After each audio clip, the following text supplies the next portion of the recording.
novena jornada del Mundial i última. I cinquena medalla per a Espanya en uns 1.500 espectaculars, duel Katir Ingebrigtsen a favor del noruec al final per 14 centèsimes, que així es guanya la seva primera medalla d'or i afegeix a la de plata, que té 1.500. Catalans avui, al dematí la Mansen ha quedat 22è a la marató amb 2:12:59, una mica per sota degut als quàdriceps carregats que tenia feia 4 setmanes. Chakir 2:13:44 al 24è. L'espanyol Norvales ha quedat 21è amb 2:12:39, una mica davant de Jat Lamansen. Finals que hem tingut avui, a part dels 1.500 comentada abans, doncs hem tingut els 800 de dones, el pòdium bastant lògic, Mora, Hodgkinson i Mu. Mora marca personal 1:56:03.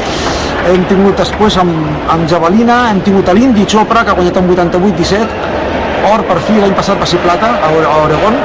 Després amb altura, Mandžukić, l'única atleta que salta per sobre dels 2 metres, 2:01, i després hem tingut els 3.000 metres d'obstacles, com sempre, dos keniates en el pòdium, però relegades per la d'Abrahim Mutile, amb 8:54. Recordem que Chepkoech és la record woman mundial i ha quedat en segona posició, a 4 segons de la d'Abrahim.